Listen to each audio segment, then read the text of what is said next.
recording. This is the Q&A for the screenplay that's an official selection at the Sherman Oaks Film Festival titled Curtain Call. We have the writer, Kate Harbert, right here to tell us about it. Nice to meet you. Nice to meet you. Yeah, so go ahead and however you're most comfortable, just you can be brief, you can be a little long. Just tell us what Curtain Call's about. The essential compound explanation is it follows a touring company of a failing musical as they struggle with low ticket sales, insane crew members, and an unreliable cast.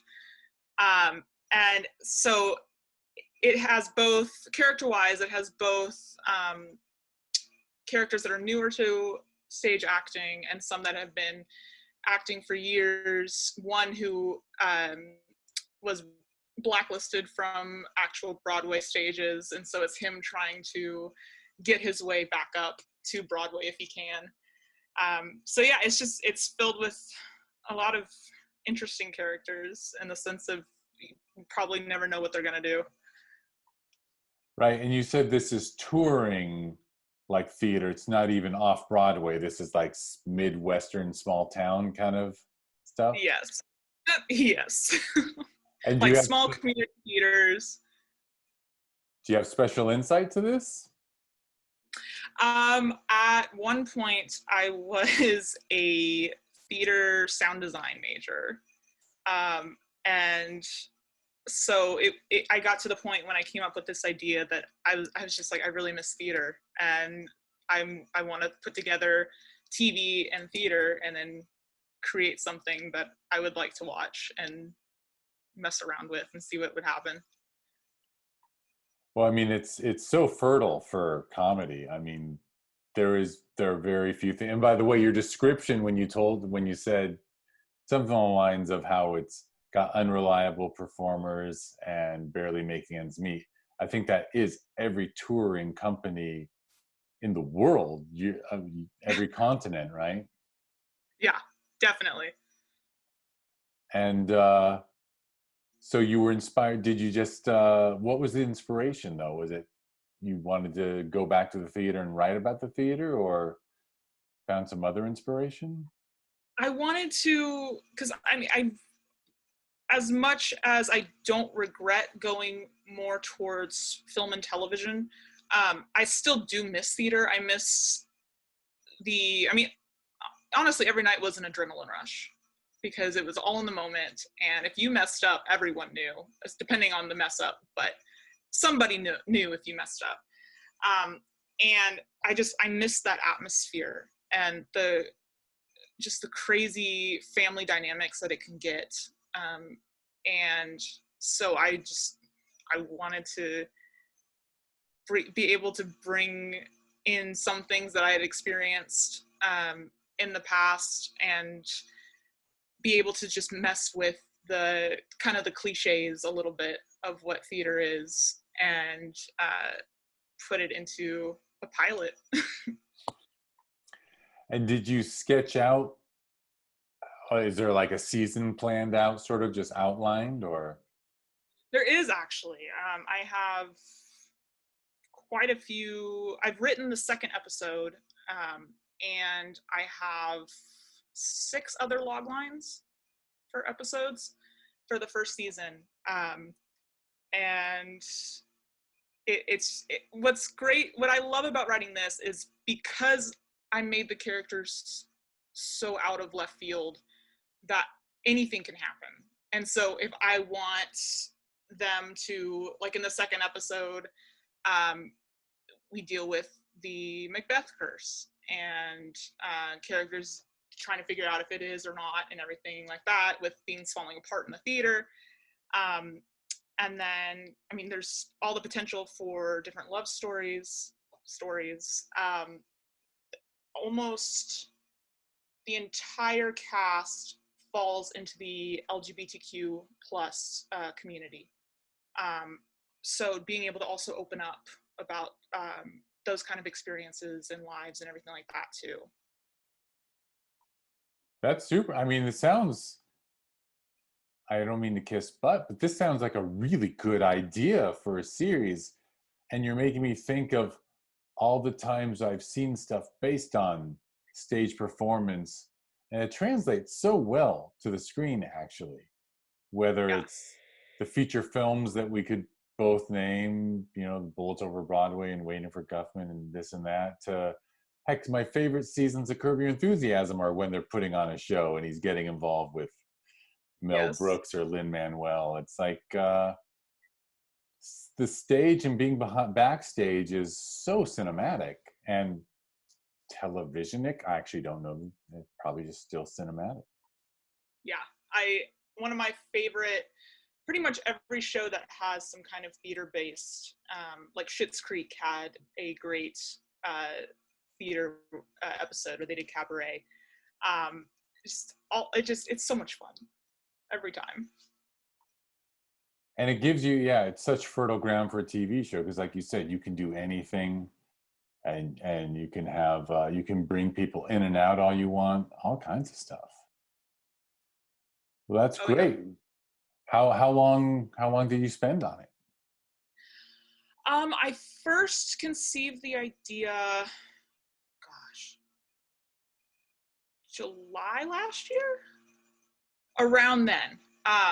And so it was just taking it from the very basic, this is what I kind of want to do, to, okay, now I need to figure out all these different characters, all of their different, because it's an ensemble of, I want to say eight.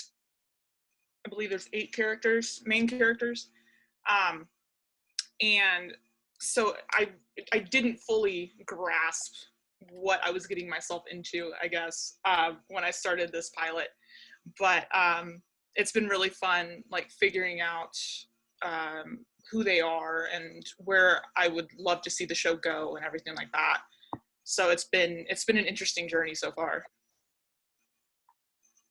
Fantastic. And you started before COVID, and you've been perfecting it since. Yes. Did that affect your productivity? It definitely, I had definitely planned on having at least a third episode by now. But with COVID, I've gone more towards drama with, with other projects. But it's definitely something that, like, I'll go back to and go over and give myself notes on it occasionally if I want to have a little of a lighthearted thing going on. Um, but yeah, it was an interesting transition. Yeah, live theater is definitely taken a brief hiatus, but you even make me think. I've gone to, you know, the Sherman Oaks Film Festival takes place at the Whitefire Theater in Sherman Oaks, and that was originally for stage. They have really good digital projection now, but it's, you know, it's a 90 seat place for live stage plays. And I've gone to a couple plays there, including like the Game of Thrones musical, I think Shame of Thrones and stuff. And I think about the people, you know, who are playing three parts each in this play because it was like an off-Broadway thing that came here and they don't have the money for more. And I'm just like, wow, that troupe would just eat this up. Yeah, yeah, And it's insane what, like, I love, obviously I love film and television, but I will always have a special love and respect for theater because it's just, it's a lot. I mean, you have all these moving parts and every night it's live and doing the same thing over and over. um so yeah.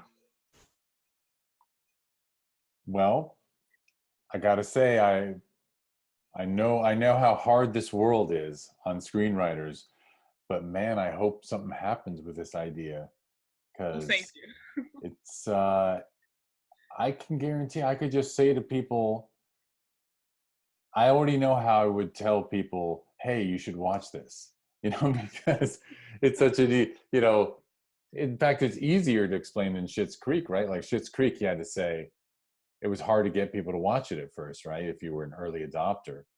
Yeah. But this, I bet you could just get people, oh my God, it's about this failing troupe going around. I think it'd be, I, I would hope it could catch fire. I hope so. One day, hopefully. All right. Well, anything you want to add before we run? I'm very grateful for it to have been selected and chosen. And this, so far, I mean, you guys have been fantastic at communication. Unfortunately, it's not how any of us want to have the festival happen, but it's fantastic that it is anyway.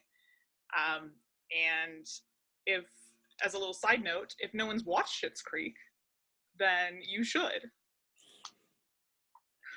Absolutely, absolutely. In fact, it's very funny. I just saw a friend just started watching it finally, and he lives in Vancouver, and I was like, "How did you? You're Canadian. How did you?" He and I grew up on SCTV worshiping, Catherine O'Hara. So I don't get it. But She's anyhow, a whole other level. and that show I think gave her the greatest stage she's ever Yes. gotten to chew up. So much fun. Yeah, yeah. I talk like her all the time. All right. Well, uh, it's been a pleasure. I normally try to keep these to like 10-ish minutes. I think we did good. All right. And we'll be putting this online for the 2 weeks of the, oh, actually, it'll be online for the 2 weeks of the festival and then, up there forever. And you'll get a copy too. All right. All right. Well, thanks so much for submitting and taking part. Thank you. All right. Bye. Bye-bye.